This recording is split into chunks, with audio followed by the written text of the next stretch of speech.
are injured. That confirmed just recently from Vanderbilt University Medical Center. So again, just another picture here to show you of the SWAT team that is circling the perimeter of Antioch High School this morning, coming a bit closer now. And again, we are waiting for a press conference to happen at another location. Here, SWAT team just appears to be doing their due diligence, making sure that this scene is all clear. Again, this is there's a football field. I believe this is a soccer field as well that they are walking to make sure that this is clear, that there is nothing else around this building. Let's see what they do here. All right, a bang just went off. I'm not sure. Let's see. All right, over there, they just appear to be, maybe that's a flashbang into this shed. They just checked one of the other sheds. Now, this second one looks like they're about to bang in the door, pry it open, rather, with a crowbar of sorts. We're standing a bit away here. Another officer running toward them to help them. They're opening the doors. Can't see if anything is inside, but they are walking in to check. Let's see. All right. Appears to be clear there. Again, these SWAT officers appears to be doing their due diligence, making sure this scene is clear. But Kendall, we'll send it back to you in the studio for latest details from Metro Police.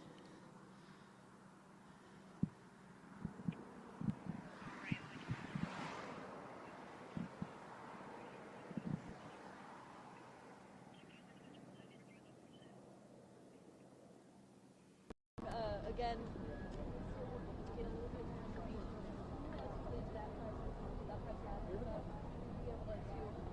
get over. I think they are coming over here.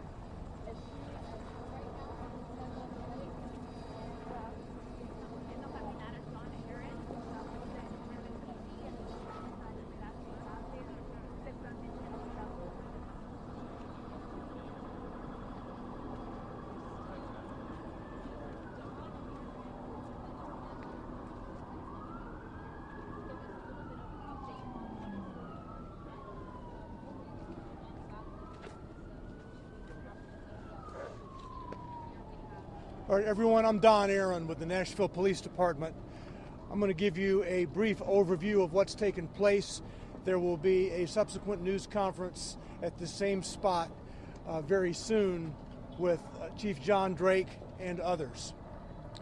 At 11:11 this morning, the Emergency Communications Center received a active shooter call, shots being fired call from Antioch High School. From the investigation to this point, we know that at 11:09 a.m., a person who has been identified as a 17-year-old, armed with a pistol, fired multiple shots in the cafeteria of the school. The individual wounded two other students, one of them fatally, before shooting and killing himself. There is no danger at the school. The police department's SWAT team has cleared the building. We have identified the shooter, again, as I said, a 17-year-old, and the investigation is advancing now. One of the persons that the 17-year-old shot, a female, was transported to Vanderbilt University Medical Center and is deceased. A second individual wounded, also a female, has what is being described as a graze wound to the arm, and she is in stable condition at Vanderbilt. This investigation is being led now by the police department's homicide unit, and there is quite a bit of work to be done. That's all I have at this moment. I have no names to give you of the individuals yet. As we have already issued on social media, we have a family assistance center at Ascension across the street from us. There are a lot of school buses at Antioch, and those school buses are going to be transporting the students to this lot across from us here at Ascension. The initial plan was that even car riders would be transported by school bus just up the street to this family assistance center.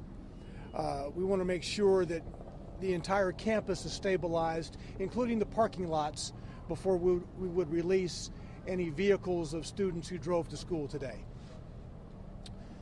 All right, I can take just a couple of questions before we go back to the scene, and again, there'll be more from this same spot in a brief time. What SROs were on duty, and did they intervene at all? There were 2 SROs in the building. They were not in the immediate vicinity of the cafeteria when this happened. By the time the SROs got down there, the shooting had stopped and the shooter had shot himself. Does the school have any metal detectors or weapons detectors? I will let the school system answer that definitively. I did not see any metal detectors in the building, but that's a school system issue to address. Vanderbilt told us a third student was taken in for an eye injury. Do we know anything more about that? There is a male student who has some type of a facial injury. It's not a gunshot injury, and I'm not sure if he fell or what was the cause of that, but there is another male student being treated at Vanderbilt who does not have a gunshot wound. He has some type of a facial injury, the cause of which I'm unsure about. We spoke to the family of one of the victims. They only speak Spanish. Are there any resources available for these families that are being offered to them now? And can you confirm the ethnicity of the other victim who is also in the hospital? Okay, I didn't hear the last part of your question. Can you confirm the ethnicity of the victims at all? No, I can just confirm gender at this point. The 2 gunshot victims who were taken to Vanderbilt are female, one of whom is deceased, and the shooter is male, and he's African American. Have the families been notified of their children's injuries, the death of that student? That has taken place or is taking place. Do we know any ages? We know that the shooter is 17. I don't have ages for you on the 2 gunshot victims at this point. Do you know the area where the gun came from, or? No, all of those questions will be a topic for the homicide unit to delve into. Do we have a motive yet? No. All right, that's what we have for now. We'll be back here shortly with more. Thank you.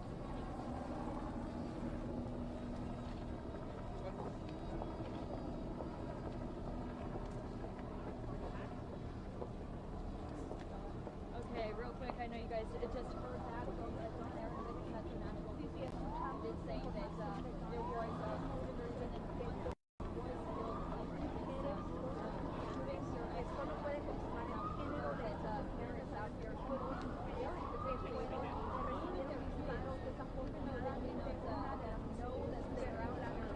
or injured. So this is a very possible outcome because just how distraught some of these families are standing over here, wondering if maybe their kid was involved in this school shooting. Again, we will be providing you guys with all of these updates as we get them ourselves. We did say that there will be another press conference later here in the day. Again, they do not have a motive on this shooting, but we do know that one student is dead because of this. Again, that happened around 11 a.m. this morning, this Wednesday morning. Again, so parents are showing up here, possibly not know that their student was injured. Now, he did say that, again, they are working on notifying those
live interview, Yep. that's great. But yeah, we're gonna come and stick with you for Okay. a couple minutes. Okay.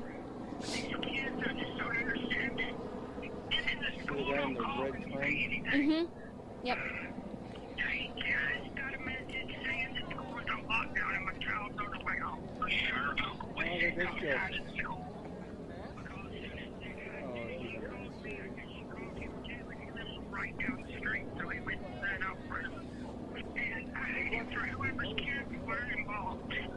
Hi guys, did you just get reunited?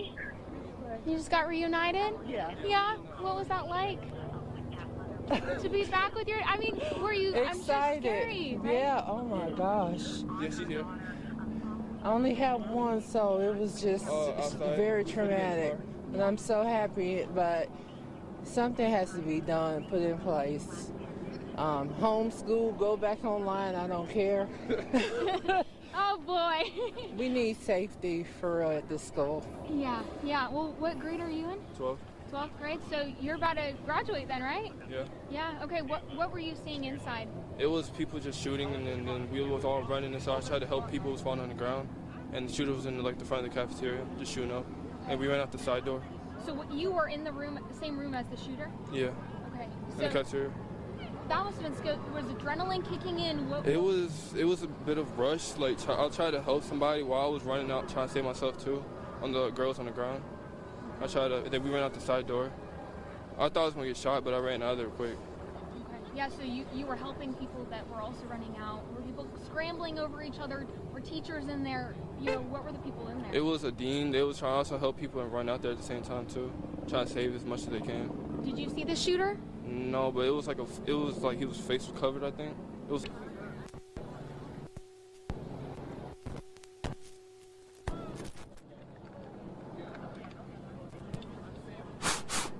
Oh.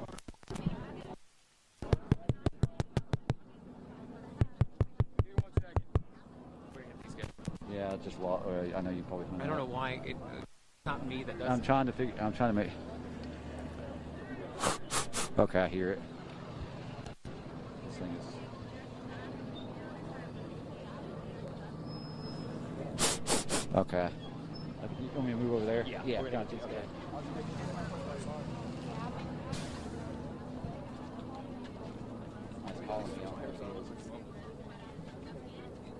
It's me. You. Oh, it's you. Let me. When did you guys graduate? Oh, last year. All right, guys. You got it? Audio, yeah. You guys just stay right there. I'll let you know when we're going to you. Okay? Anyone that's willing to speak, just feel comfortable. Obviously, no cussing or anything. Just I'm going to ask you the situation. You guys went to school here, and just speak freely. Okay? Yes, of course. Just obviously be mindful of the situation, things like that. Okay? I appreciate it. No problem. Our news is currently going over there. That's my coworker. She's live right now talking to that gentleman, so then they'll probably come over towards us, okay? So just be ready. I appreciate it. You guys all former Antioch? Yeah, we literally You're just not. graduated. I used to go to Antioch, but I swapped because I'm moving to M. Julia. Gotcha. Okay. Gotcha. Well, thanks, guys. Just sit tight if you don't mind. You're just waiting, huh? Are you waiting for your siblings? Yes, that's what I heard. What was your name? Alex. Alex. All right. I'm probably going to talk to you most, Alex, because you have siblings there. But I appreciate you guys are obviously. His brother also goes. Oh yeah, his brother. Your brother's in there as well? All right. Come on over here if you want to. You don't have to. I won't ask you anything, but if I have you guys here just next to each other, you guys have siblings, I'll ask you, Alex. You guys obviously went to school there. That's perfect. But this applies to you, so I have to wait for them to tell me when to go. But I appreciate you guys.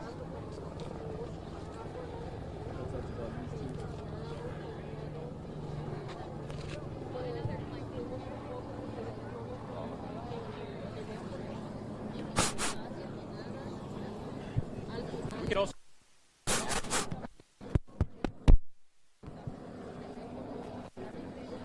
Okay, it works now. Yeah, I mean, I at least if they know we're they know we're getting ready to do an interview, maybe like Bart or somebody can know we're rolling on it. Yeah. Or know that they can roll on it. I don't have any of my stuff to feed it. I mean, I can feed it back later. If you want to do it now, maybe I can just like tell them like, hey, I'm going to feed back an interview. Yeah. I can do it that way too. I mean, yeah, obviously, talking to him is much more important. He was in there. But, I don't know if they like. I know they're going to want this. They're going to want our interview. I know. Okay. I don't know how they want it. I don't know how we want to do this either. We'll wait. Yeah, it's good.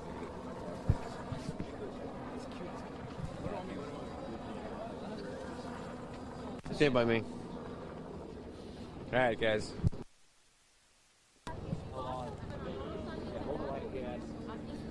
You can start on them and pan over to me, whatever works. I'm just saying the mic's being touched, so watch out. Watch it's cutting in and out. What's that? Why?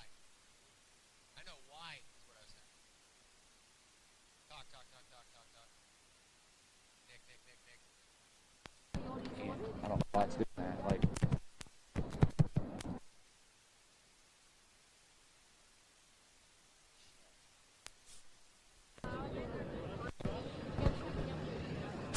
okay, it's something with the bottom thing. With the bottom? It's something with that. Like, I just move it around and it works. I don't know. Okay. I don't know why I got my.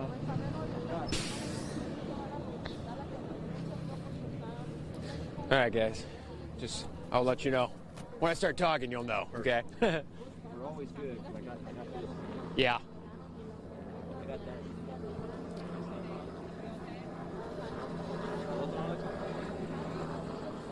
I'll call you back. 1 second. I want to be on the news. Don't do that. I'm not going to hang up. I'm just going to let her hang up.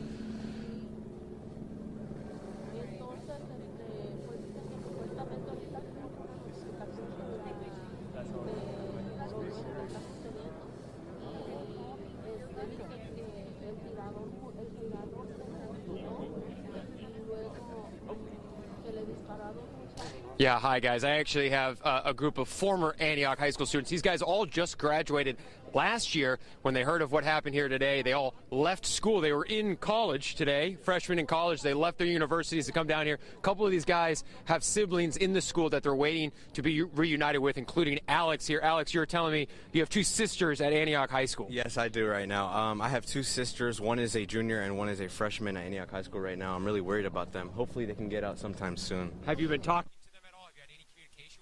Yes, I have had communication with them. My sister was lost for a little bit, but I'm grateful to God that my junior sister found her, and they're both safe inside the gym right now, and hopefully I'll be seeing them soon. Have they given you guys, any of you guys, have you heard anything from, you guys don't have siblings in there, right? You guys just came to support?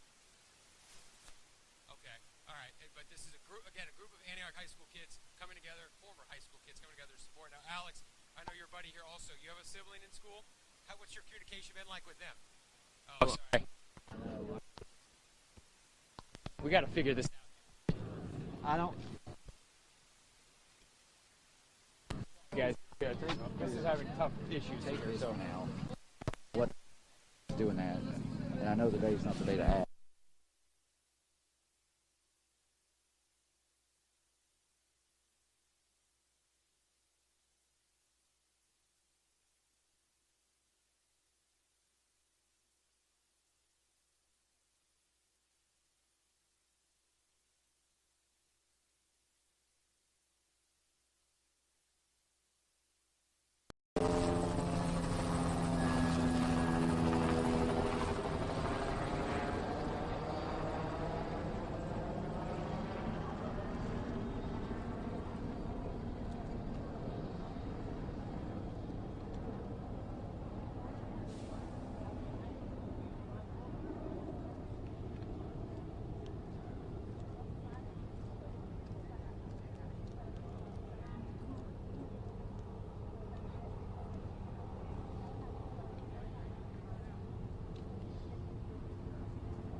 loop it. Oh shit!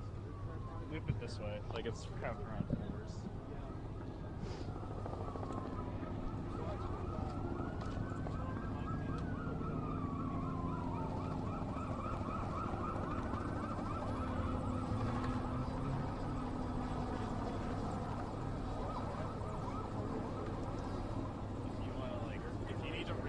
Or something, you can walk up and I'll zoom into something. Okay.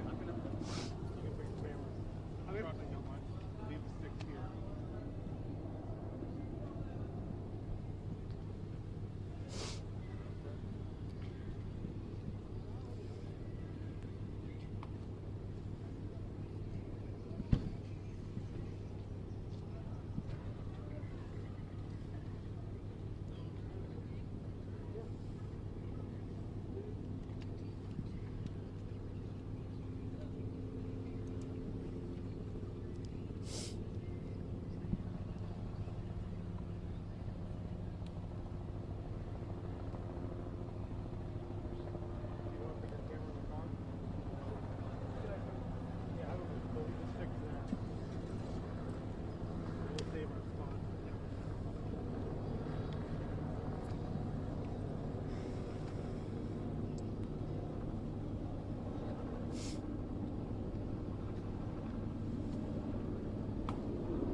Kendall, Bob, we are right across the street from Antioch High School at the gas station across the street, and behind me you can see all of these parents just gathered waiting to be reunited with their children who go to this school. And I might add, it's one of the coldest days that we've had so far this year, so people are bundled up, just bearing the cold weather, waiting to be reunited with their children who go to the school. And I spoke with one parent, Brandon, who has a student that goes to this school, Brandy, who actually witnessed the shooting. He said that she is very shaken up, and he also was picking up his son at this location. And I'll step out of the way so you can see what's going on here. Another Metropolitan Nashville public school bus coming into the parking lot, and you can see all of just these parents gathered waiting to be reunited with their children. We do know one female student is dead. The shooter was a 17-year-old male, and 2 more students taken to Vanderbilt, one with an arm injury, one with an injury to the eye or to the face. That was the latest from the press conference that we heard from Don Aaron, who's a... Were you guys, was anybody out here during the riots at Indiana? No. I think that was before all of us were with the station. Well, there was a protest 2 years ago for the governor one. Let's give Antioch High School a big name so they fix it.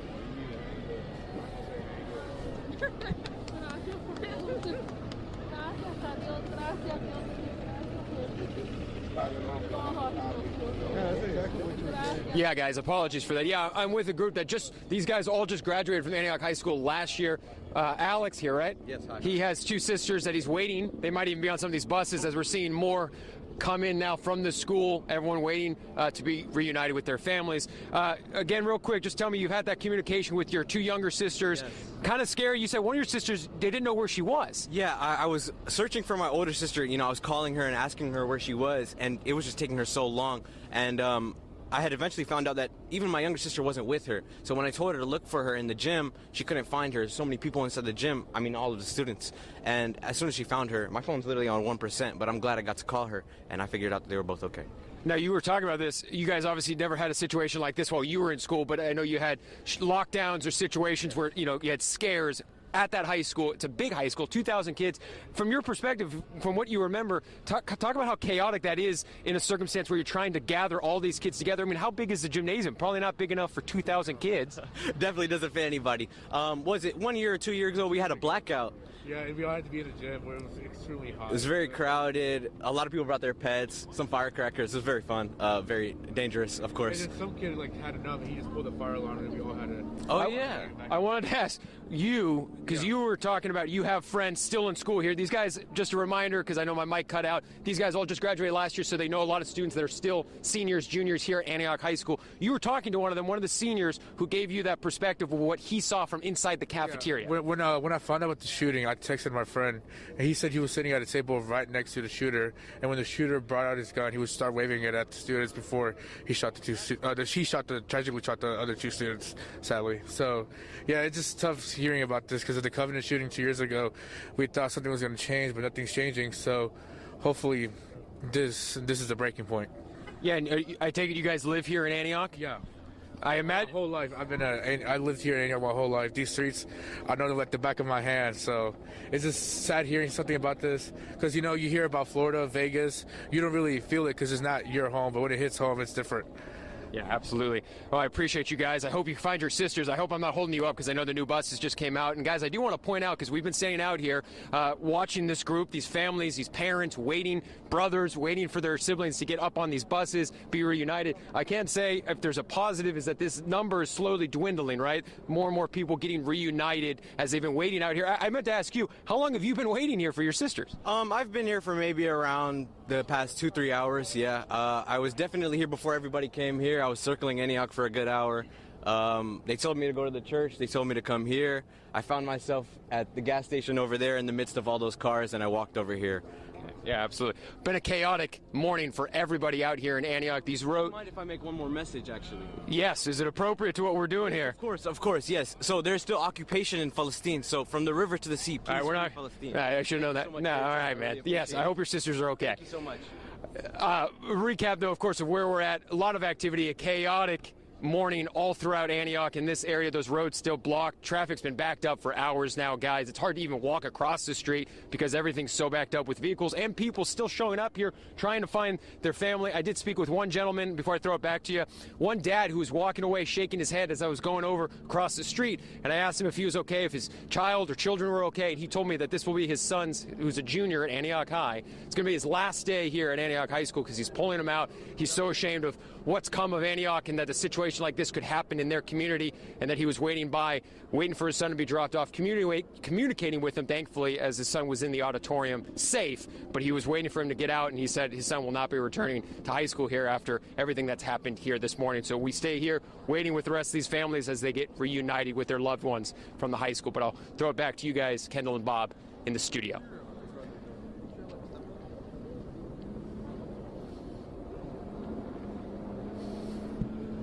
Thank you.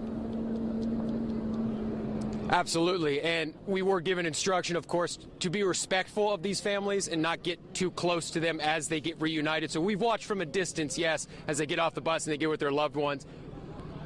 But we have been a distance away trying to remind this moment and respect their space here in this tragic day that we've had in Antioch.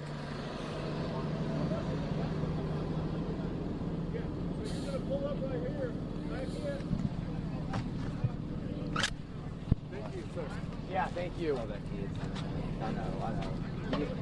You want to know. I know. I thought he was going to say something about Antioch. They started talking Palestine. Hey. Hey. That was good. His perspective was great. I like it. Yeah, that's a great little interview you got there.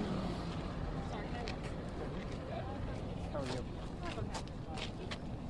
you? Well, we're good now. We're good on audio, so we're just going to have to wire it up. Wire it up the rest of the day. Okay, I need to get more video, don't I?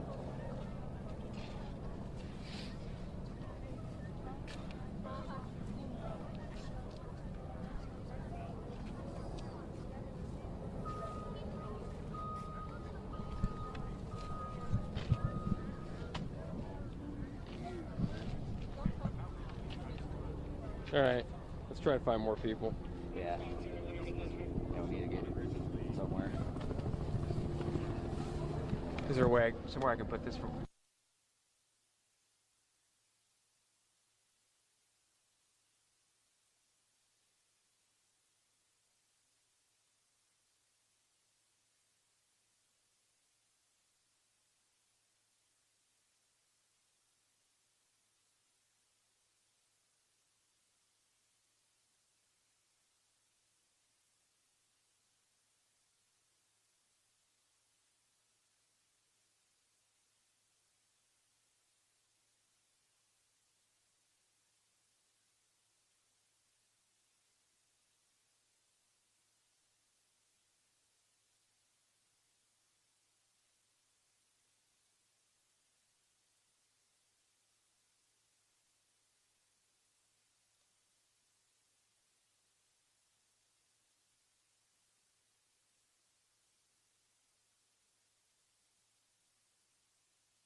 How do you think it went altogether? Do you think it was all right?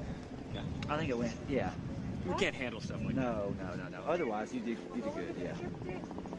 It's good to get 2 or 3 people at a time. I'm just shooting like all the crowd over there. Yeah. I mean, this is a great viewpoint, but yeah, we got to be mindful. Yeah.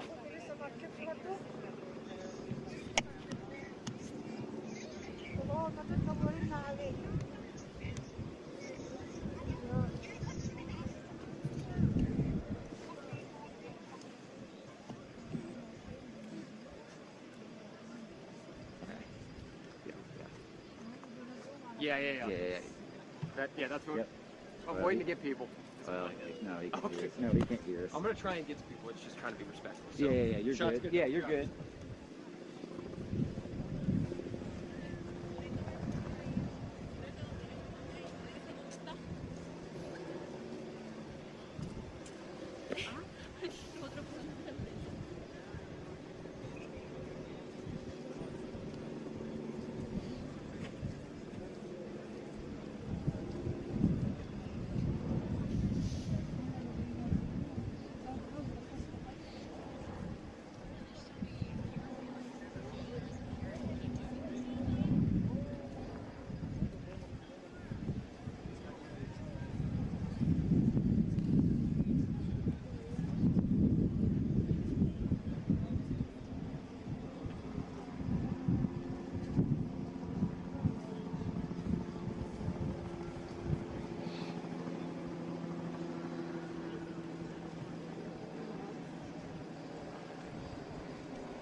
استنى انك تجيلك احنا هو العربية.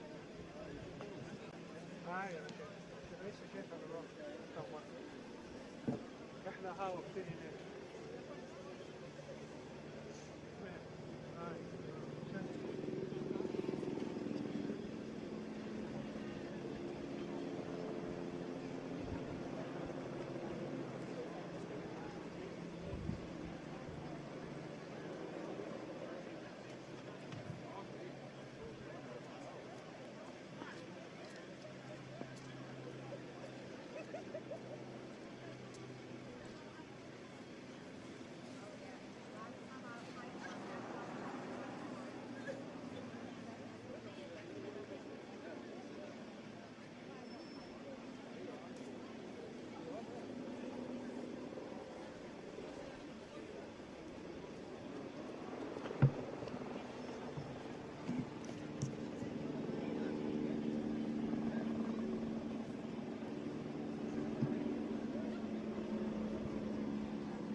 did you see the email? No. They got you on a possible 16 individual.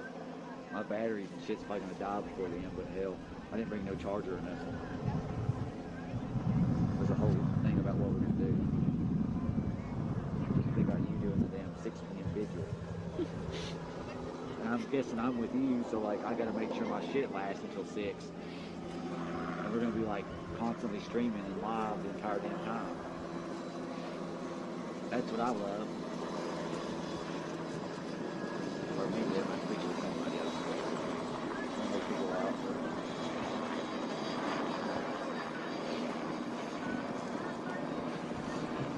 I'm down to 2 on this one. Shit. I know. We'll make it work. No, I gotta stay live the whole time. I'm like, I don't want to power down because then they're gonna be like, hey, what's going on?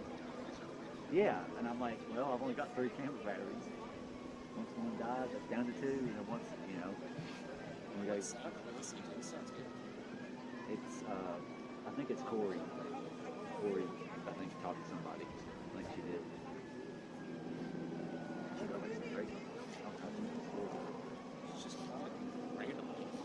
She's looking out good.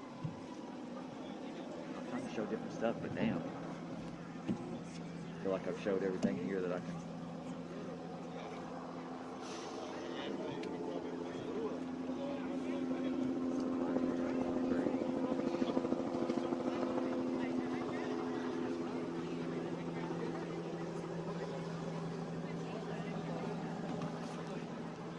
Oh well, we'll figure it out.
Yeah, I showed him.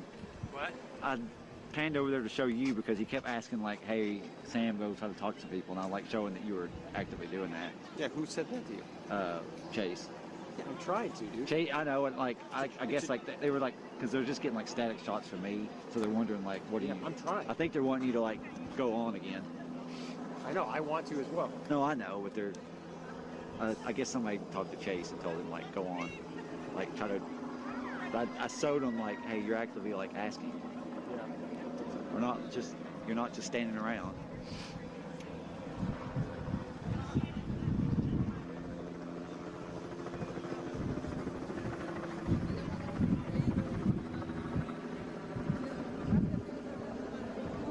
Try and stop unless we get one of these parents coming out with the kid. We'll see if we can get one. Yeah. Not gonna touch it.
Put that back in there. Oh, yeah. You can talk to him.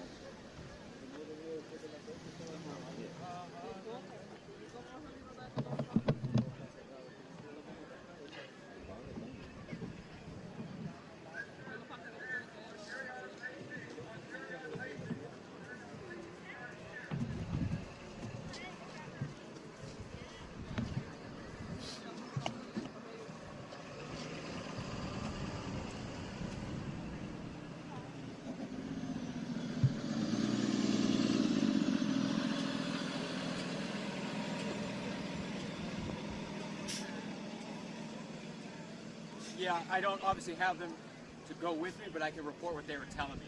It's a lot.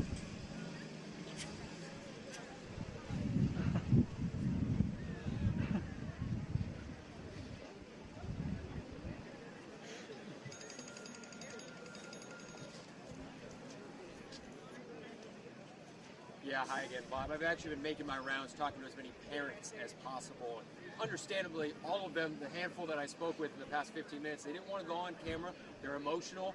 This is a tough time for them.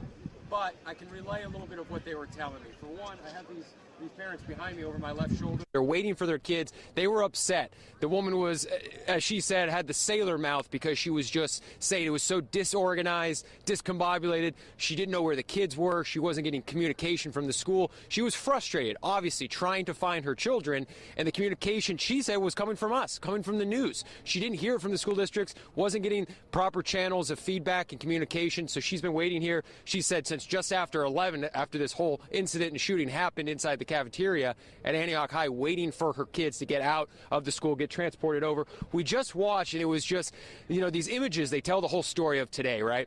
So we're watching as a mom grabs her daughter off the bus. The daughter's head's down. She's looking on her phone, I assume texting her friends, her fellow students, and communicating that she's out. And the mom is just in tears, just panting heavily, emotional, grabbing her daughter, clinging onto her as they walked by us here just a moment ago, because the emotions cannot be understated for what today is like and has been like for all of these parents, even if they know that their students are okay. Having to sit here in the cold and wait for them to get transported here from the bus has got to just be gut-wrenching, horrifying, knowing what they possibly saw or what they're hearing or what they were experiencing inside that school this morning. So parents still out here, but as I reported last time with you guys, this has really dwindled down, which I obviously take as a positive. Parents are getting reunited with their kids, families with their loved ones, and this crowd is slowly dissipating as these buses keep making their rounds. I'll step out of the shot, letting Nick kind of zoom in, because we're rounds and rounds of this. Round and round we're going with these buses, loading up, dropping off, coming back down, and all these parents just waiting idly by, waiting for their kids to get back to them. Communication, as I've heard from parents with their students, thankfully, the era of the cell phone, they're constantly talking with their kids so they know that their kids are safe. They're in the auditorium, the vast majority of them, just waiting for their turn to hop on these buses, which I think right as we're speaking are now cleared out. They're heading back to get more students. This is going to be the process for several hours into the evening as they get this huge school of 2,000 kids at Antioch High School. You got to get them all out in an orderly fashion back here to their parents who are waiting and braving the cold just to get reunited with their kid. So it's an emotional day watching these parents, guys. I just can't express enough how tough it is to watch as we stand here with them. That feeling as they get reunited. And I'll throw it back to you guys in the studio as we try and talk with more parents and students as they come back.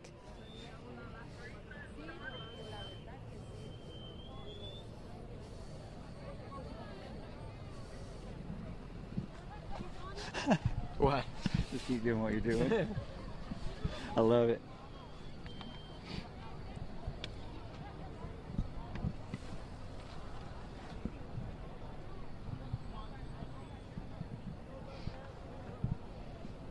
Damn, I should have got my gloves out of the car. Damn. Oh well.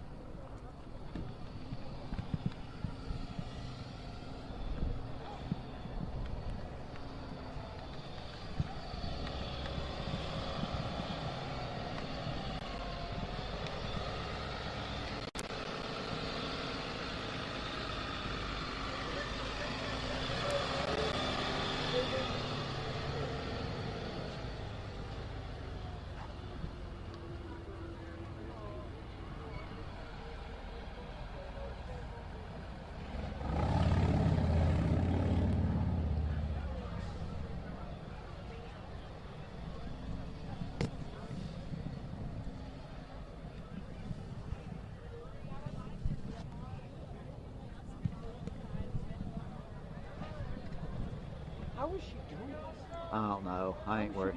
So many people. She's with Hector. I mean, Hector's pretty good at it too, I guess. I don't know.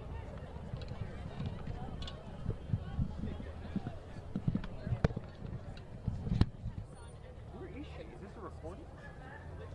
I have no idea. Or they're feeding it back real quick. I don't know. They're at the Matco, somewhere over there. Or somewhere across the street.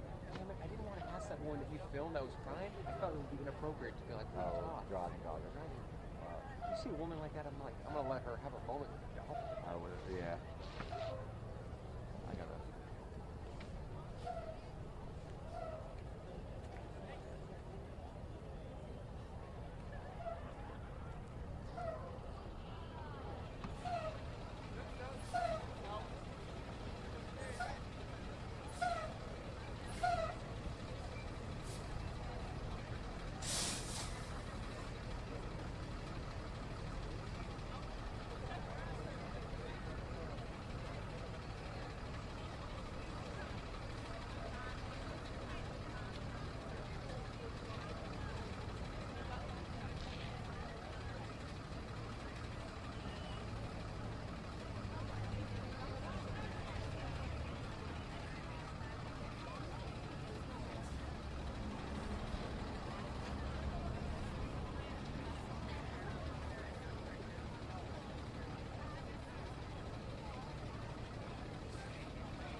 Yeah, I got you. I've just been moving up and down.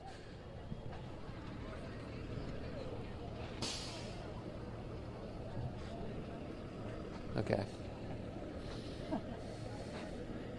I don't know. I didn't really talk to anyone. I was trying to find people. Well, I said that, and I was like, I'm scrambling around Yeah. looking for you. I was like, looking. Like, where are you?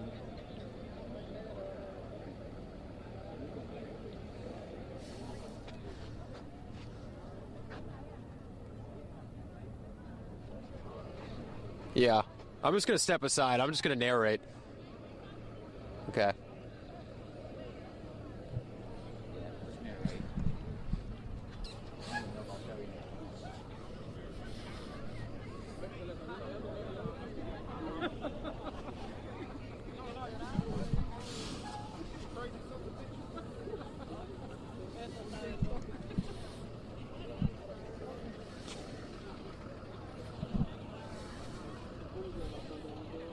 Just leave it out.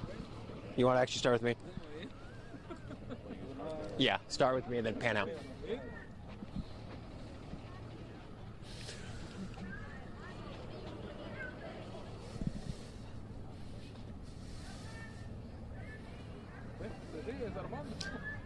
Yeah, hi again, guys. We've just been watching. We got this great vantage point here. And I'm going to step out of the shot because I want you to just see this. These buses as they're offloading. You hear people yelling, police officers directing kids where to go. The process, there's clearly a well-oiled machine here going now at this point with getting parents and kids back together off the bus, quickly getting the buses back down the street to Antioch High School because we're just up the road from the high school and getting more kids out. Still hundreds of kids, from what we understand, inside the auditorium. And parents all out here waiting in the cold, have been for a while. I've been talking to a lot of them moving up and down this walkway here, just getting interaction, seeing how they're doing. They seem calm overwhelmingly, truly, from the ones I've spoken with, because they've been able to communicate with their students. They're seeing this process unfold in front of them, knowing that their kid will at some point be brought over on a bus, offloaded. I think they're giving out drinks and snacks at the moment as well for the students. So they're remaining patient. Although, like I told you earlier, I did have a mom that was telling me, who I'm trying to get over here, because she was venting to me about the frustration here. If you'd like to come speak with me. No? All right, she's still, I was mentioning earlier that I had a mom that's been out here, guys, since like right after 11, right after these reports of the shooting happened. And she has been waiting patiently for her kids to get out of the school. And she's the one person I've heard who's been very frustrated, adamantly frustrated at this process, because the communication has been hit or miss, specifically from officials, right? Understanding where her kid is exactly, what turn they're going to get on the bus to get back over here. But she's waiting patiently over here. I was hoping I could pull her over. But as I expressed earlier, a lot of parents in these situations, understandably, are so taken back with all this emotion and the angst of today and everything that's unfolded here in Antioch, that they're just trying to keep to themselves and wait patiently for their kids. I had also mentioned in my last hit that we had a mom visibly emotional, grabbing her daughter off the bus, crying as they walked by. I was just learning a little bit more about the situation, and it turns out the reason why, beyond what just happened today, of course, the reason why the mom was so taken back is that apparently her daughter had been through a separate shooting incident, not at a school, but in a public event. I didn't get all the details in the moment as I was kind of just briefly talking to her, but she had been through a traumatizing experience similar to this, again, not at a school, but at some event, and that was less than a year ago from what she was telling me. So now her daughter's a high school student, has been through two separate shooting events in her life in the past year, and she's 16, 17 years old. So the mom, obviously overwhelmed, grabbing her daughter, who was relatively calm as they walked by us just a moment ago. But all those emotions running high, patience being tested here by parents in this cold as they wait for their kids to get back on the bus. This crowd continues to go down and down and down. Kids keep getting pulled from the high school, dropped off here. And we can just hear them yelling. Like I said, you can hear them directing kids where to go. There's a process here. They have things figured out. And I like to think that they're speeding up this process as we've been into, 34 hours of this since the shooting happened down the street at Antioch High School. Guys?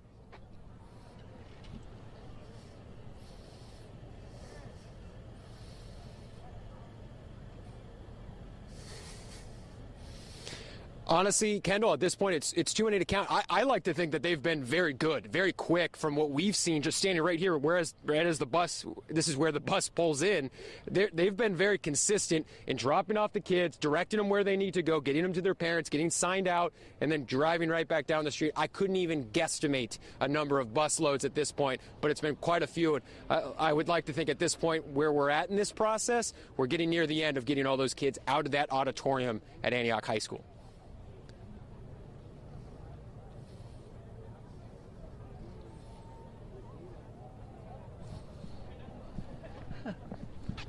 What?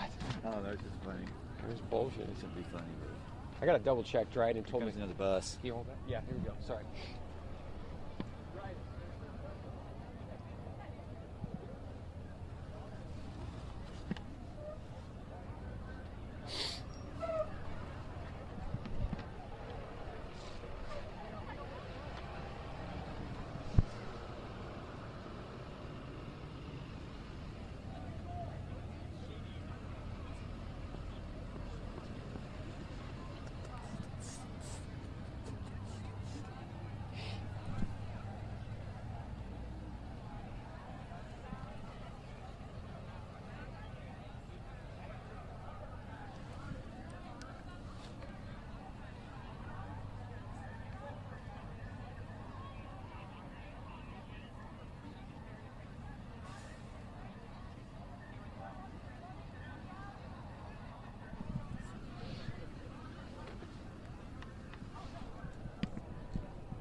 What? Okay. All right.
going?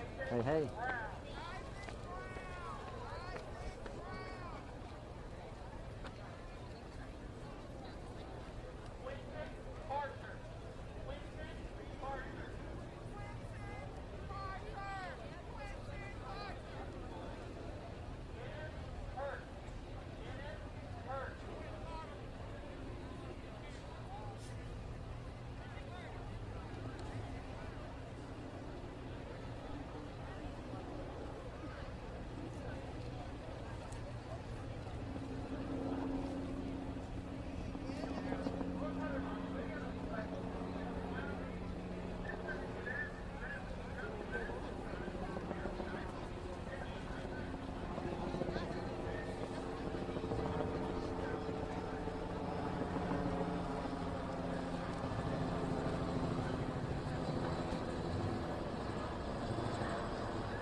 All right, is everybody ready to go?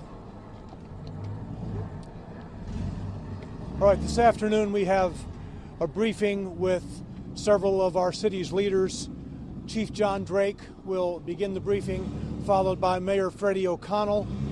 Mayor O'Connell will be followed by Metro Schools Director Dr. Adrian Battle. Also here is District Attorney Glenn Funk and Nashville Fire Department OEM Director Chief William Swan. Chief John Drake. Thank you, Don, and thank you all for being here during this unfortunate time. What we know thus far is that we had a male student that was 17 years old that rode the bus this morning to Antioch High School. During the course of the morning, this individual made his way to the cafeteria where he then confronted a 16-year-old, as we identified as a female Hispanic student, fired, striking her. She is deceased. There is another male 17-year-old young man that was wounded with a graze wound, and he has been treated at Vanderbilt and released. The shooter was 17 years old. He entered into the cafeteria, firing multiple rounds in the cafeteria, striking her, and then before pulling the weapon on himself. From that point, at 11:11, we started receiving calls for service. Officers responded, and found the male shooter deceased in the cafeteria. We've been working with our state and federal partners on the identification and notifications of all. From that point, our SWAT team began systematic searches throughout the entire school to make sure there weren't any more victims or shooters within the school. We did not find any more. Since that time, we have started a family assistance center where we've worked very closely with Metro Schools. The Family Safety Center is right behind us at the Ascension Medical Center. We are systematically releasing young students to that location to be connected back with their parents.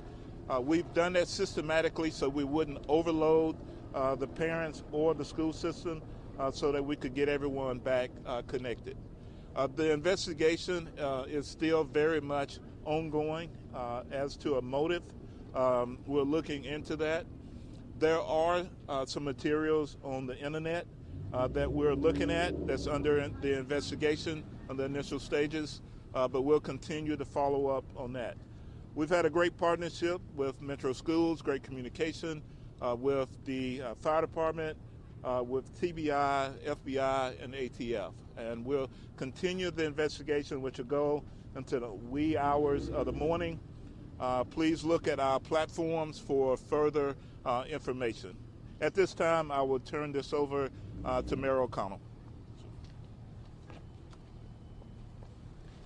Thank you, Chief Drake. As a city, as a community, it is impossibly difficult to be here once again dealing with the devastation of gun violence in one of our school communities. As a Metro Schools parent, I know how difficult it is to receive a notification of an emergency operation at a Metro school. I can't imagine how difficult it must be to receive the notification that there has been this level of violence in a school community. I want to say as much as I can about my gratitude to Chief Drake, to Dr. Battle, to Director Chief Swan, to our Department of Emergency Communications. The level of first response here once again highlights how important our community of collaboration is. The Family Service Center behind me has been focused on victims and their needs, and we will continue to be focused on that today and for the period to follow. There have been MMPD Wellness Team, there have been the Family Intervention Program. Our Nashville Fire Department's EMS division has been deeply involved in this process, and we as a community will continue to rally to ensure that resources are available to those families who have been directly impacted by this incident, and certainly to the school community.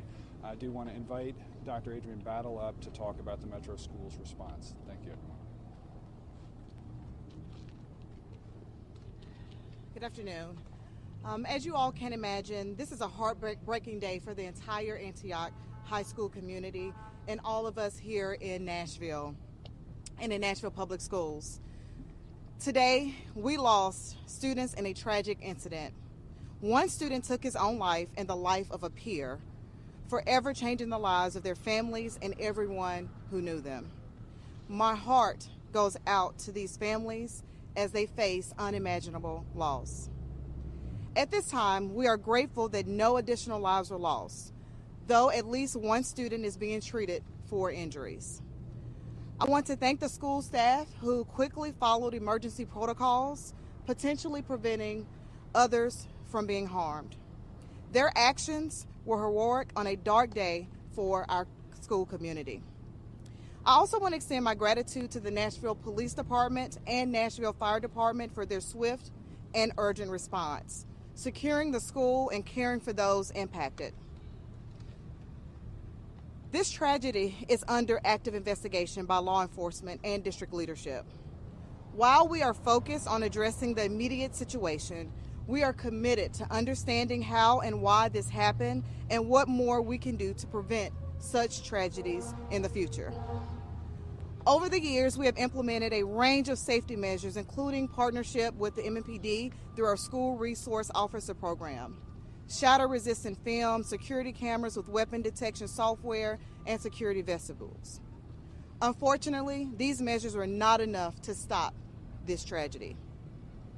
I know there are questions about whether additional steps such as stationary metal detectors should be considered. While past research has shown they have had limitations and unintended consequences, we will continue to exploring emerging technologies and strategies to strengthen school safety. Building strong relationships between students, staff, and SRO teams remains the most effective way to foster these relationships. In the coming days, we will continue to partner with MNPD and our school team. We want to continue to foster an environment where students feel safe to speak up when they see something concerning. It's important to remember that our schools have historically been safe places for learning, friendships, and growth. We cannot allow this tragedy to overshadow the positive experiences of our 80,000 students. As a former principal of Antioch High School, I've walked the halls and I've witnessed the magic that happens in its classrooms. This loss is deeply personal for me, as it is for so many in and throughout our community. Now, to allow time for students and staff to grieve, Antioch High School will be closed for the rest of this week. We are arranging a location where students and staff can receive grief counseling and other supports. As a middle school student at J.T. Moore, I experienced the pain of losing a classmate to gun violence. I know how deeply this affects families, school communities, and parents everywhere who send their children to school each day. Nashville Public Schools are committed to supporting Antioch High School's students, staff, and families in the days and weeks ahead. I am grateful for the support of our Nashville community as we navigate this very difficult time together. I would like to introduce Chief Swan, who will approach the mic at this time. So I know there's been a lot of information that's already been put out. From my standpoint and from the Nashville Fire Department and Office of Emergency Management, from the time that the call came in, we had 10 med units respond, along with 40 other apparatuses from the fire department, including our task force team that works so closely with the police department. We did do 4 transports, all of them going to Vanderbilt. Then other assessments were done, of course, with student and staff when it was needed. From our, then the Office of Emergency Management, they're here as well to also offer all resources that are needed. The important thing here is the collaboration of everyone that you see behind us to make this situation work as best as we can. But again, we're very appreciative of the team and all the hard work is done, but we know this is a very sad day. But that's the information I can give you from the Nashville Fire Department Office of Emergency Management. Thank you.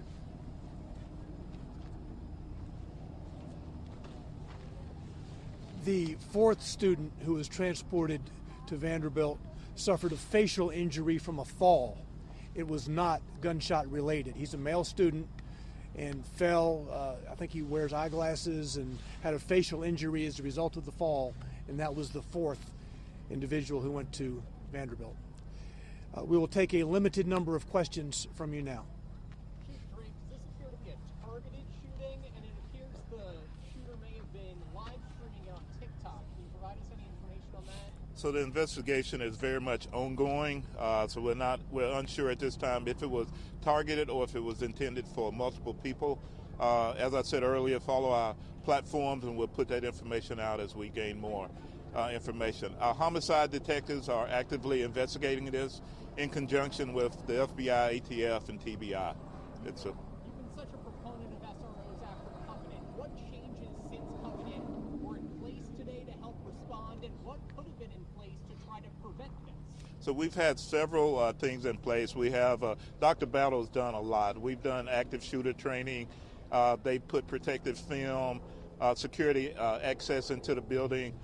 This individual arrived at school on a bus and was actively a student in the school, went into the restroom, I guess, to retrieve his weapon and then went into the cafeteria. I would say if there's anything as we progress, to always, if you see something, say something. We believe there's some materials out there, and if maybe they were seen, maybe and said something, maybe more could have been done. Chief Drake, do we know if the shooter had a criminal history or if he has a history of bringing guns to school?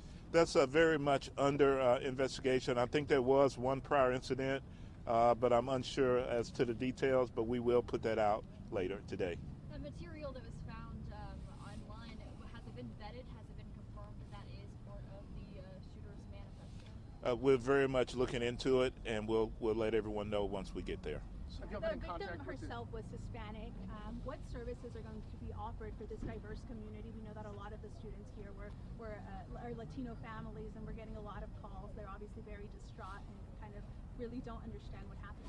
Yeah, it's the same as we do with all other students, and we have our family intervention program. We have counselors that are available. We have members of our department that are from the Hispanic community. We'll do everything we can to make sure all notifications are made, all outreach is taken care of, and any information we'll give to them. If they need to reach out, contact the police department, and we'll help, or the metro schools, and we'll help them with any information that they need. Chief, have you been in contact with the shooter's parents or guardians, and have they been cooperating with the investigation? Initially, we have made contact with a parent, and that's very much it's very much ongoing. So, is there any information on where the student got the gun? That is an active investigation as well. We work closely with our federal partners, and they're doing a trace on the weapon as we speak. In terms of the reunification that we saw here today, can anybody speak about how that went, if everything kind of went smoothly, and if this site was already predetermined to be that in the event that something like this were to happen? So it was not predetermined to my knowledge. It's we determined to be a great site to have everyone meet a little bit away from the school. To my understanding, it's gone as well as can be expected at this point. As I said earlier, we've done it systematically. We didn't want to overload the school, the Ascension Center, or the parents. And so systematically we've released a limited number of kids and got them connected back with their families. And that'll keep going until every kid is back safely with their parent. So. Do we know how many bullet shots the victim received, and if the shooter maybe had more ammunition? So there was multiple rounds that were fired inside the school. Investigation would tell if there was other magazines, other ammunition, and all that. As it unfolds, this will go into the wee hours of the morning, and we'll have more information later. Thank you all very much. Thank you. Thank you. Next of kin notifications are just being made to the shooter's family and to the 16-year-old female. Those names will be released to you on our platforms probably within the next 30 minutes. Thank you.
Hey guys, that's going to be it from here. Anything else will be on our platforms. We'll get the names and stuff coming out.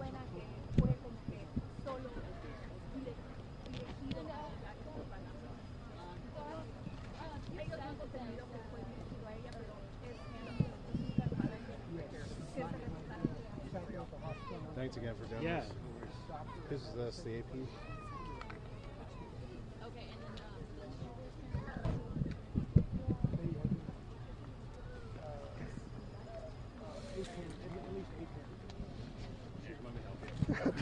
I mean, you just keep getting higher and higher, and it's like, I probably ain't gonna go that high. I can't go much higher than that.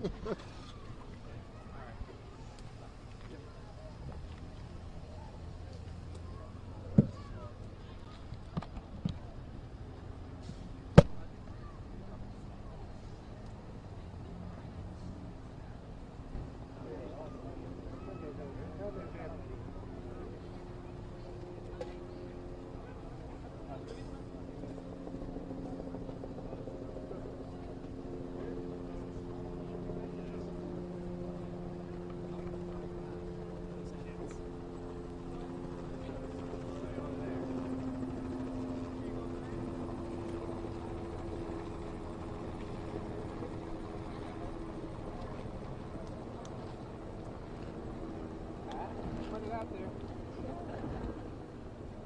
You said it with conviction.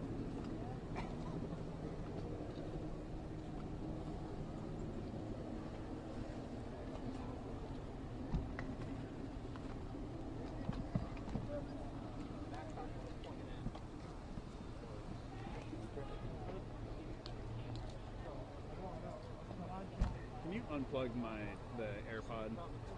Like just from okay, or that's I'll just take this. You think you're confident enough to walk down this hill? Whoa, slow down. I'm wearing heels. I'm sorry.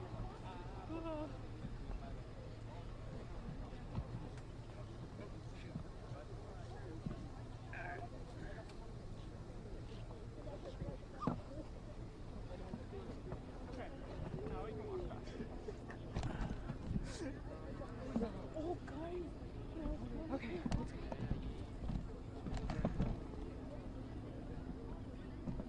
What's up? Are we going across the street or are you just shooting this?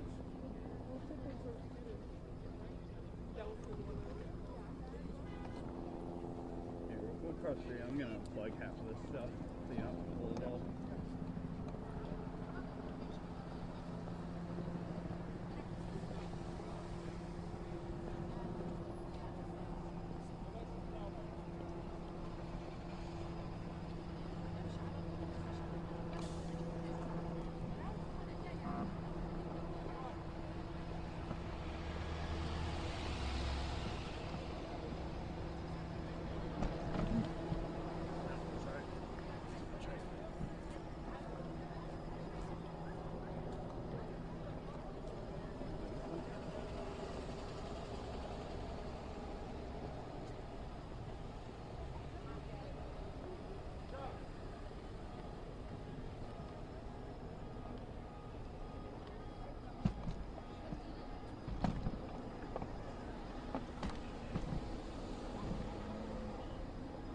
Y'all gonna get on the sidewalk or something. Okay. Okay, you're gonna come to us? Yeah, I know. He just told me to get on the sidewalk though. Okay. Sidewalk. Gotcha. Go in front of me. I have to go to that side. Yeah, he told us to go on the sidewalk, so we're just adjusting here. This is fine. This is close enough. Yeah.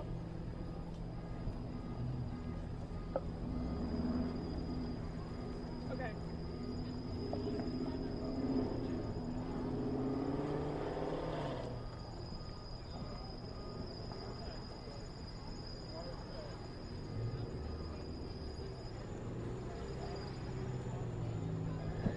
That. Here. Take that.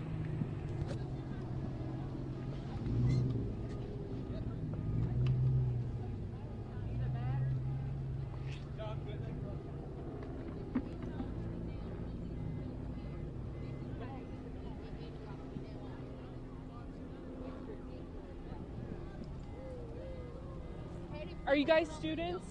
Or we're about to go live if you want to talk to us. No?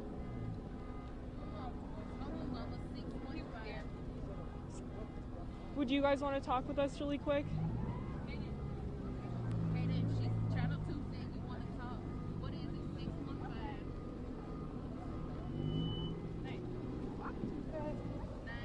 I need my other AirPod. I just lost. Okay. We had to hold on. Yourself.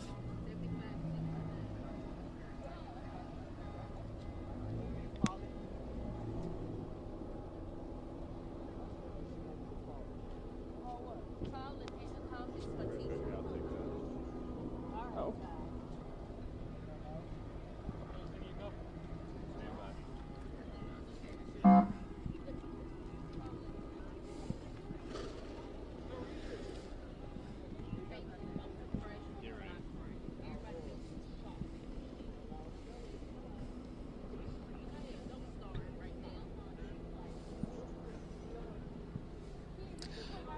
Right, Bob. I'm here right by the Reunification Center, and there are students and parents just all around me. I was just briefly talking with a couple of students who were making their way over down Hobson Road. And excuse me, would you like to come over and talk with us? We're live on News 2. No, okay. And it is a bit just a kind of a more commotion over here. As you can see, a lot more police cars are leaving the area now. You can see the Laverne Police Department is here assisting. Earlier today, we saw THP troopers also assisting. Of course, this lead investigation team is from the Metro Nashville Police Department, but as you can see, lots of law enforcement vehicles leaving Antioch High School, which is about 7 minutes down the road right now. We're at the Reunification Center. Earlier today, we did see a lot more parents gathered here at the Reunification Center, where they were just waiting to be reunited with their children, and that crowd is starting to thin out. As you can see, there's about a little bit less people here now. And some parents still, though, hanging around waiting for their children to come back from the school. And we're told that the students who are still at Antioch High School are waiting inside the cafeteria. But again, we're seeing the law enforcement vehicles just leaving the area, coming back toward Hobson Pike, toward the Reunification Center. So it seems like things are just dying down here a little bit now, Bob.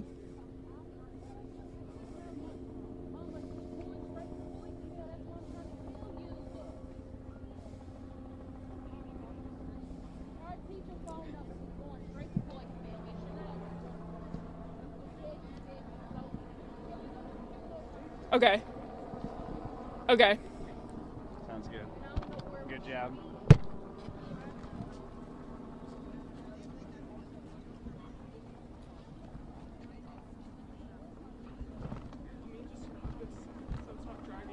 Yeah, that's fine. Here, I'll...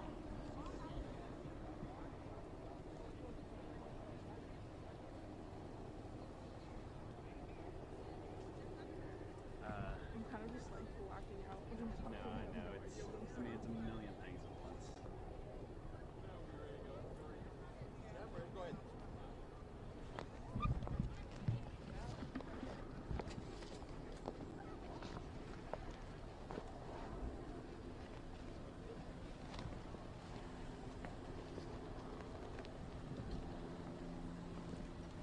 It was also awkward, like, going to talk to them, not, and then you make a decision. I know, he kind of seems like maybe he would. But... It's how it is. You can't force them to do it.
here at the other exit of the metro, pretty much as close as I can physically get to the direction of the school.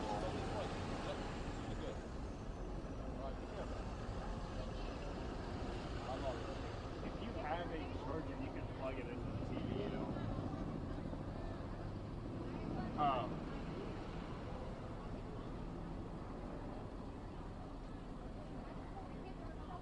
You're good. If you go to the map, go all the way down to like the direction of the school.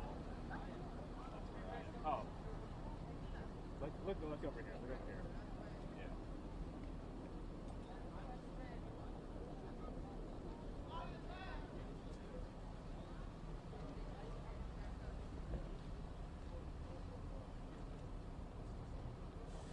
Oh, my headache's starting to kick in. Wait, which one is your? What's going on? Oh, you need a charger? I need my glasses, bro, and I can't get back to them. You have glasses. My actual glasses. Oh. What's wait, which one's your? Is it this kind of cord or is it the other? He's the regular cord. Okay, That one's my. I can plug this in the TV you're using. Yeah. Like if you, so like on this side. I know these. How do I look? Let's look here. You can't. Oh no, you talking. Thank you. Steve-O, how you doing? Thank God I got a 4-day weekend after this.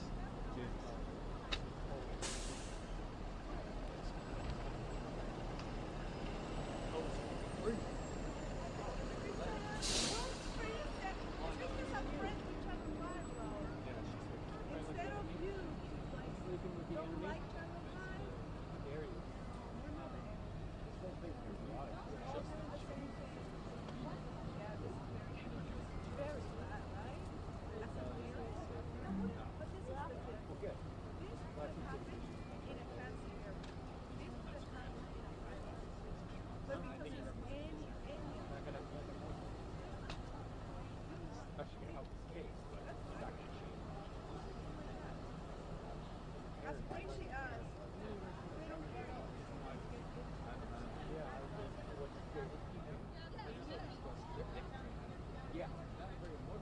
The buses are going to run their normal routes, I guess? That's what they said, because they also said they're going to tell them to have the parents tell their kids' names to them on the tape and put them on the bus. I know, I've been trying to listen. That's what I was thinking. All right, I'll be there in a second. You're up for the fucking night, right? Yeah, I'll meet you up there.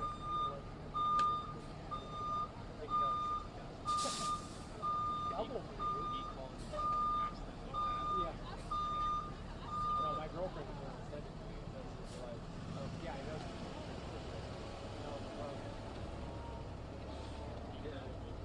She was saying about tomorrow. Yep, I know him. We don't. They got students. Look. Looks like they're turning. Oh, that one was like what? Why is it saying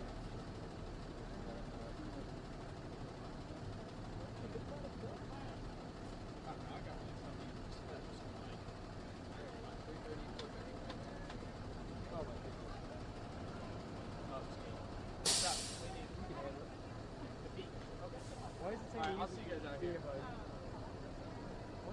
Rick. I hate this. Thank you, Joe. I'm going to lose this. I'll be mad if you do.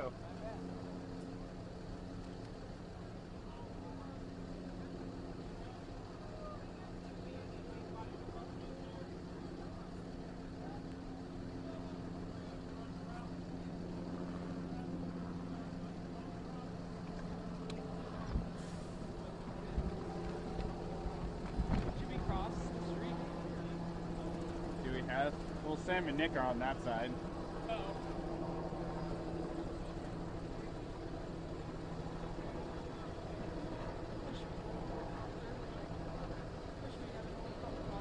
Yeah, no, me too.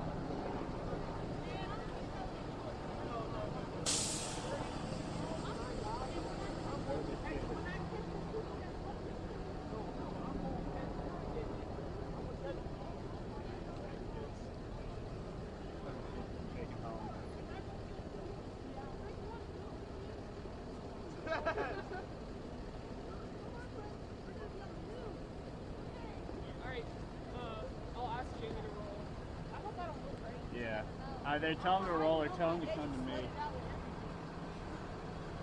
Because, I mean, I'm seeing that's every bus they have.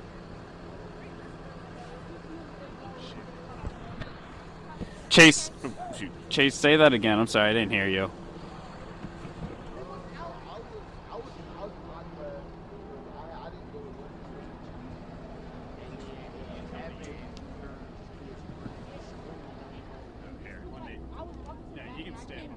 Okay.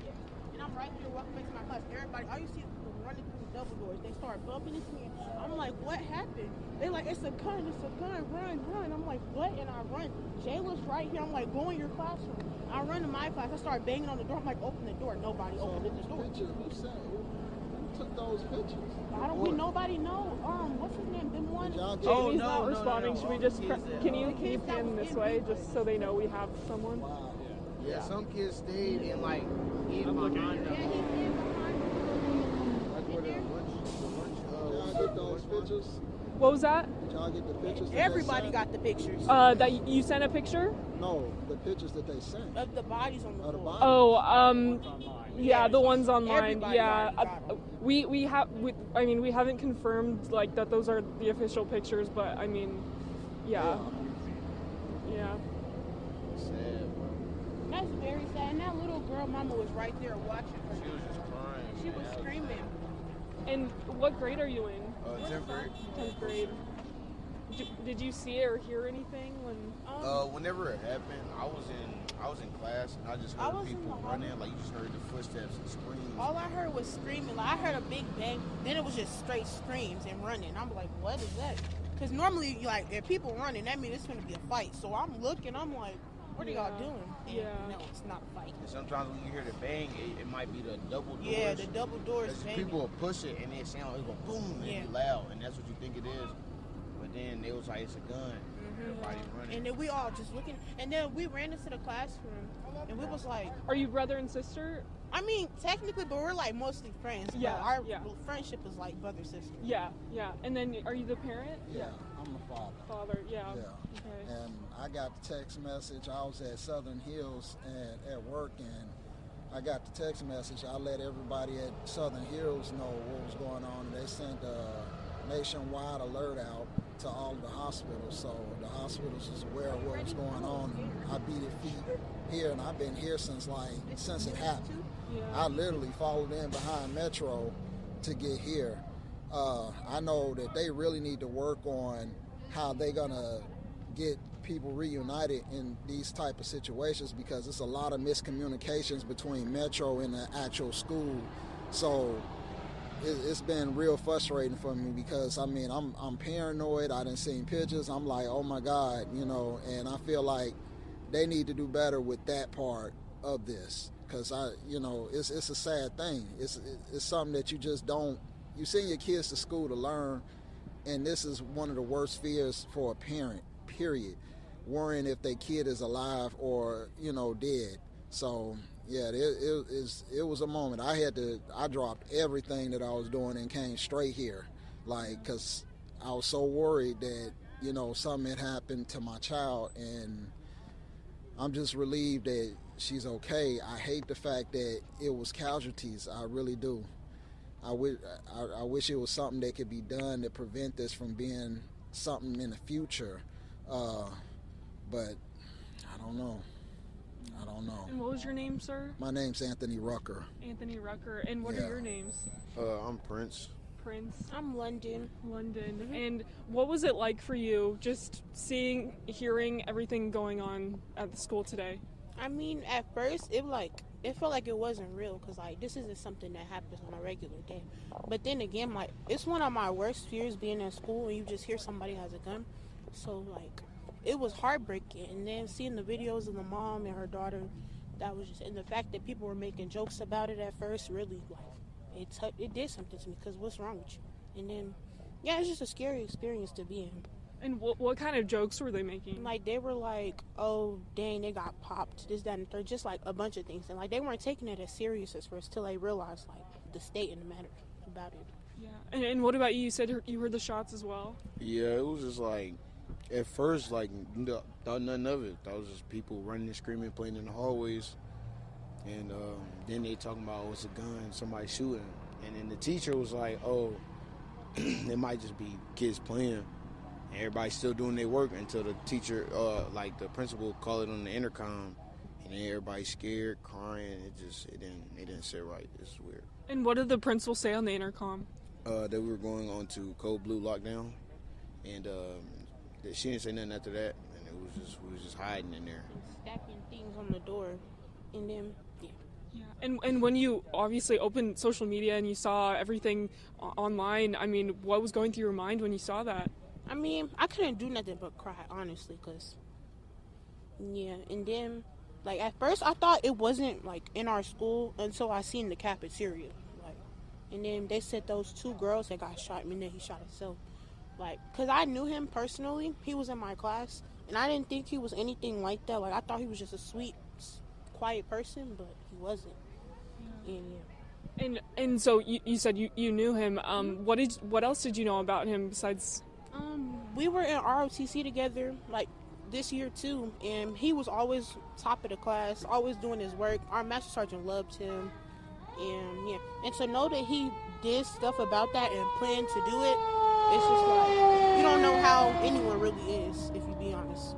Did you know any of the victims? I don't know who got shot, but I do know this person who did it. Okay. We're about to go live in the show, so I'm just going to have you stand right here, and I'm going to recap exactly what you just said and then talk to you.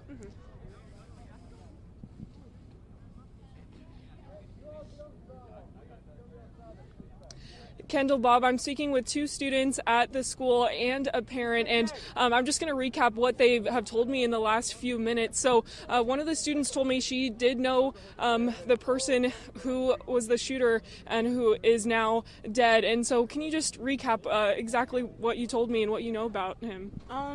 He was like a smart person, top of the class, quiet to himself, mostly.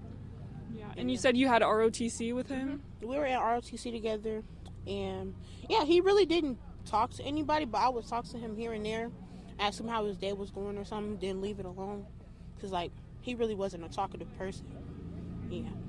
And you said earlier that people were making jokes when you first heard about what was going on. Can you tell us again about that? Because nobody really thought it was serious at first until like the lockdown situation, and then when people actually started responding to the people posting about it, it was like, that's disrespectful and nobody should have to go through that. And you send your child to school to learn not to be scared about who's going to come in, who's going to do this, that, and the third to us.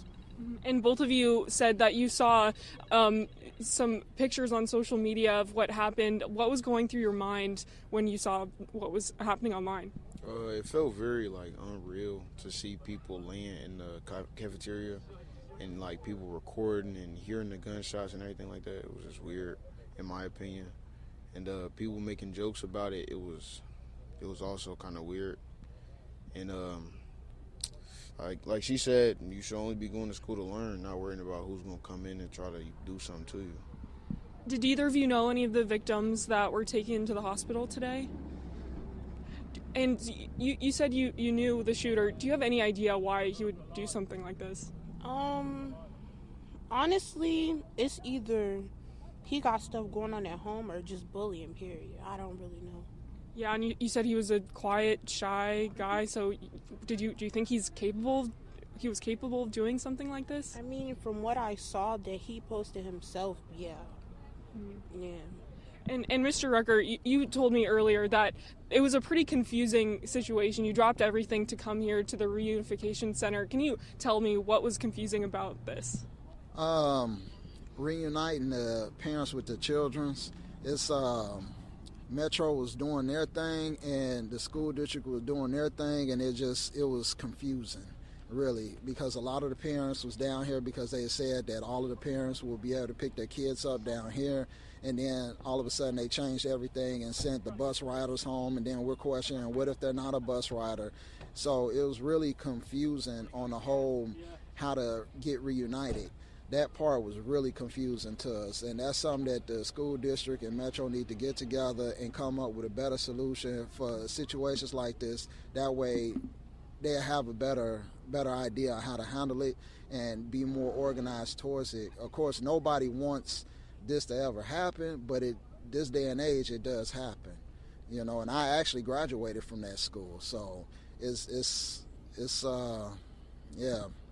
bothers. It's bothering. And did you hear from Paris or London, or did you hear from the school first when this all I heard it unfolded? from my daughter first, and I was at Southern Hills at work, and all of a sudden I get the text message, and then she started sending me the pictures and stuff, and that's when I freaked out. I let the head nurse there at the hospital know. She put a nationwide broadband lockdown for the whole nation, so the hospitals was already getting prepared and ready for casualties and everything and getting ready. So all of the hospitals in this area was already aware of what was going on as it was unfolding before it even unleashed onto the news. So, yeah, and I left immediately and came straight here. And I've been here since, I want to say 11, I followed in behind a Metro cop car, to be honest. So I made sure I made it here. So. And what was that like, getting that text from your daughter? First I didn't think it was serious. I didn't think it, I'm thinking that maybe it was a drill or something like that. But then when she started sending me pictures, I'm like, oh, this is serious. So it's heartbreaking. It's heartbreaking. Like, for anybody to lose their kid, man, that's the worst feeling in the world. That is the worst feeling in the world, to lose your child, or even think that you done lost your child. There's a capability of you losing your child. My daughter will tell you, I'm overly protective when it comes down to my kids. I'm overly protective. So, it's the worst feeling. I don't wish it on nobody. And we just learned from Police Chief John Drake that the shooter retrieved the gun from the bathroom and then went inside the cafeteria. So does that concern you that a gun was potentially on campus already? Yeah, it does. It does. It makes you wonder how. Like, how and when? How long has it been sitting there? And who put it there? Like, did he do it? Or, it was premeditated. Is he the only one? Like, was he the only one planning on doing this? Or did he have an accomplice? Like, it's questionable. And I'm just going to take one moment. We're just witnessing somebody getting reunified with their child. And can you tell us, what was that moment for any of you guys, just being reunified with your parent, with your child? Oh, it was the best feeling. I squeezed her tight. I squeezed her tight. I was relieved, really. And what was that like for you? It literally took my breath away. But yeah, it was okay knowing that I made it home safe from school. I could finally go home, because it was a long process. Yeah, and so school is canceled now for the rest of the week. What are your plans now? What are you going to do for the rest of the week now that this horrible event has happened? Take a moment to, say prayers to the people that lost their lives today, and, homework, of course, stay on top of it. And, really that's it. Thank you all so much for your time. I really appreciate it. And stay warm and stay safe. And thank you very much. We'll send things back over to you, Kendall and Bob, in the studio.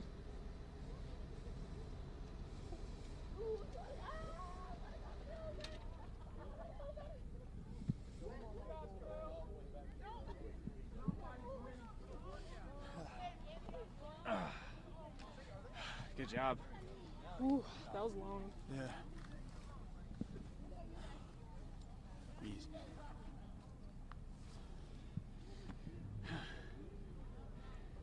was a long interview. Sorry. No, you're fine. Did you?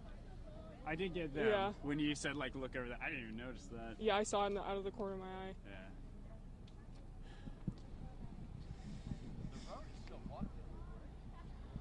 Oh, I need to take a breath after that, man.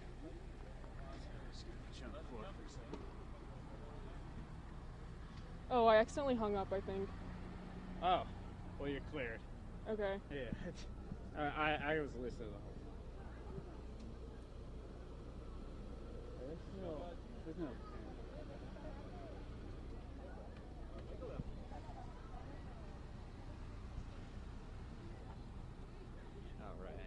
I'm just gonna call you back. Chaplain in the back. Metro. We'll volunteer chaplain. All about Tommy.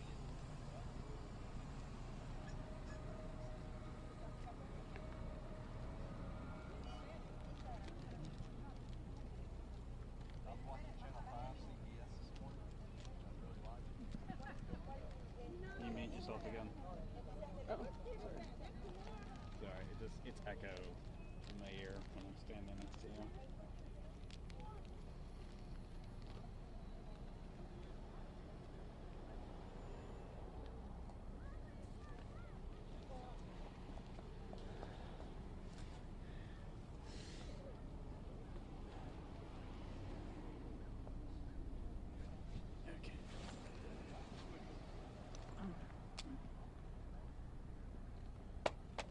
Oh, you're still charging. That's amazing.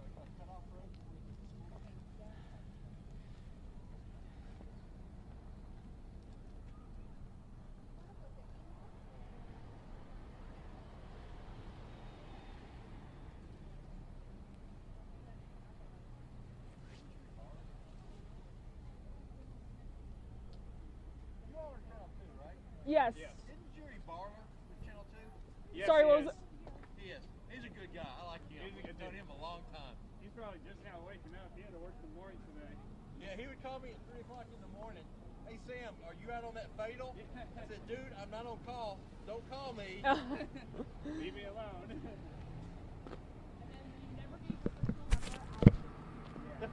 Well, too late when he has it. No. Can we move the post for these guys to No, he already been told to turn around. He can turn around and go that way. No, you wait for us. I said like, oh no. Yeah, Jerry's a good guy. He was nice. He'd bring us like hot chocolate and stuff, and go to the Hermitage and have a breakfast. Don't say hi anything, Kim. Don't say hi. Say thanks. What's that? Oh yeah. Hi, Jean. I saw you. Good, how are you? I saw you on 65.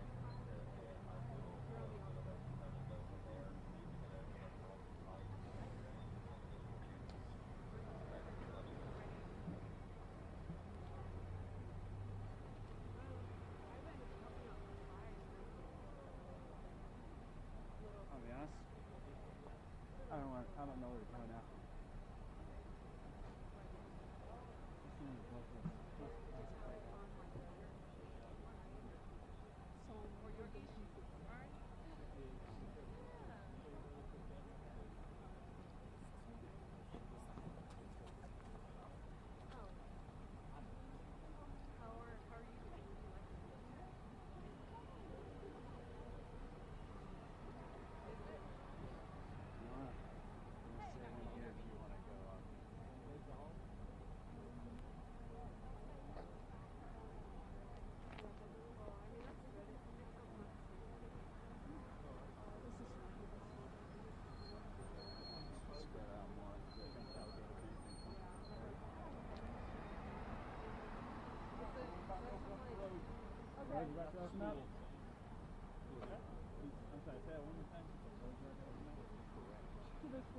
You have those hot hands?